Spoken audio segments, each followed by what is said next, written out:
excellence, and it's allowed us to follow our interests as well as the pupils. Sometimes, if a teacher's taking 2 different classes, they might find they've got quite a different set of lessons for the 2 different classes in second year, depending on what the interests and the ability are of that class. Curriculum for Excellence will allow us that flexibility to do that. And we're building on contemporary issues and these sort of current events that are in the news. Now, to get that sort of information, there's, Mary was mentioning the Science Enhancement Programme, which is excellent for cutting-edge science and resources.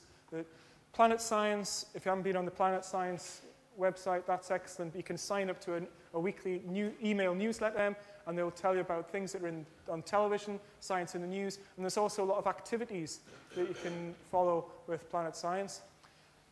Also excellent is the Science Update site. So upd8.org.uk is a fantastic resource. It's partly funded by the ASC down in England, but although it addresses a lot of the English curriculum, most of the ideas for the lessons are easily transferable to Scotland. They're very well resourced, the information that's on that site. And lastly, just taking Google News or BBC news website. Quite often, if you search on a particular thing that you're wanting to involve in a class, then there will be a news item in the last week or so that you could use. This was one just from the other day, a 3-parent embryo. Now, that's got to be cause for discussion in a class doing reproduction, how you can have 3 parents. So there's discussion involved there. So you can get the information, and if you've got a projector in your room, put that up on the projector, and then your discussion starts from there. So, again, just a couple of views from staff. In terms of either breadth or sort of depth of learning, where would you say the emphasis was with the approach that you used, the sort of jigsawing of each group taking a particular aspect? I would say that there was deeper understanding for all of it than doing it quickly to make sure you cover everything that we used to cover in that short space of time. Whereas focusing on one, they had a really deep understanding of that, but they were also getting a very good explanation, and it was in their own language that they were getting explanation from. Were you worried that, say, groups. because one group majored on only one investigation, that they weren't able to sort of get a full experience of what they were doing? I made sure that each group were very comfortable with the theory, and I made it quite clear that they had to explain to the class the science behind what they were doing. And when they then presented to the rest of the class, if they hadn't covered something, I asked them additional questions or said to them, can you go back over that bit again? And so there's things that will change. Obviously, we're running the course for the second year this time. We've got quite a new change in staff in the department, so a lot of it hasn't changed because people haven't taught it the first time. But things that we would do is we're going to promote this open discussion. We're feeling more confident with the science. For instance, physics teachers with the biotechnology, biology teachers with the force and motion, I'll come back to that. Then we're able to field that discussion more confidently. We've got more cross-curricular work happening in Millburn at the moment. I think one of the things that last year, if somebody did a wall chart, we said, oh, great, you've done a wall chart, that's wonderful. This year, we'll be more critical and say, well, it's good, can you improve on that? I'd like to see that redrafted. I'd like to see better use of language. I'd like to see various aspects improved. And I think we're going to take that sort of, try and push things up a bit in terms of the standards. We're going to follow what we're interested in. If there's something that we're interested in or the staff are interested in, we run with that. And we will have to move the core content. We'll have to respond to the outcomes and pull aspects of the Curriculum for Excellence outcomes into what we're doing. But mainly, and I think this is one of the things that we found so liberating, is that we've been able to play to the strengths of the department. We've got particular expertise, we've got particular enthusiasm in the Department of Millburn. I'm sure in any secondary school, there are people who have particular resources that they can bring to a course that you're going to run. And that's what we've really enjoyed. Just what we do well, we've been able to tailor it to that. In terms of getting everybody across the department up to speed for some of these things, we've done quite in-depth discussions about microbiology and forces for people who are non-specialists. We've talked, learning and teaching is a regular standing item on department meetings, and so we talk about what we're doing in our classroom informally and formally.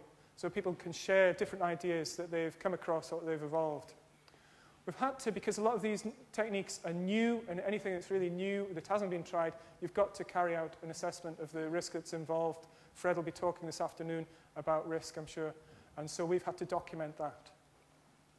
Also, we're trying to share, both within the department and with a lot of the CPD which has gone on in Highland and further afield, what the resources are, and keep talking to each other. So, has it actually been the death of science for us?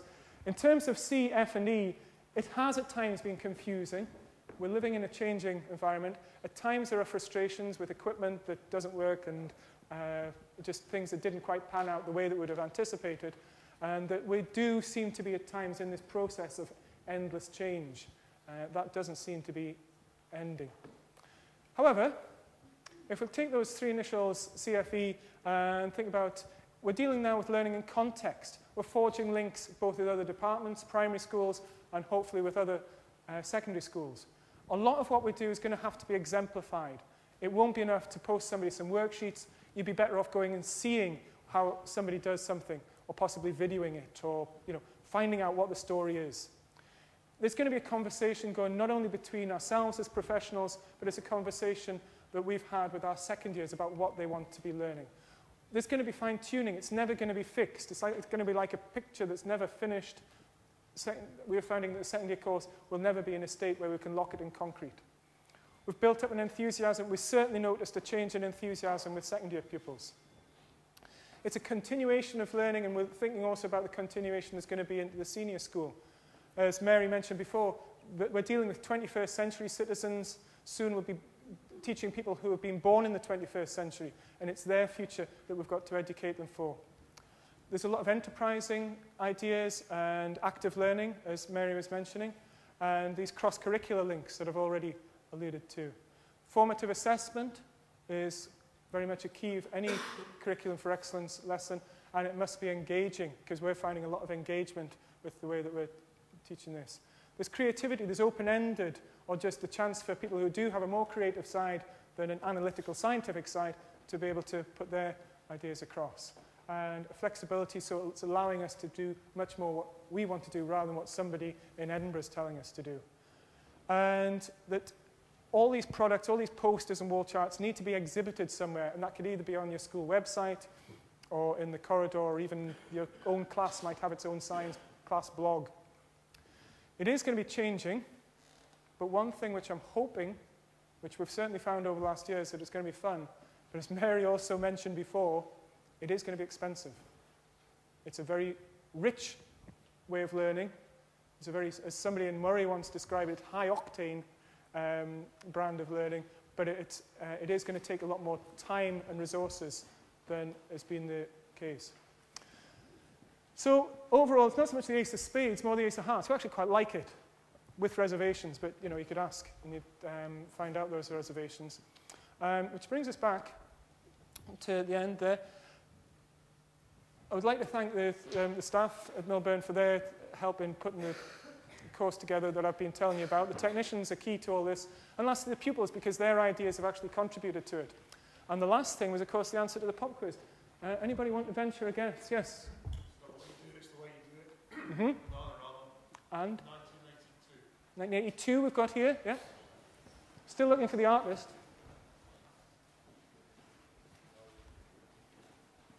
Anybody want to back up Andrew on the artist here? Oh, well, we'll see. That's the only guess.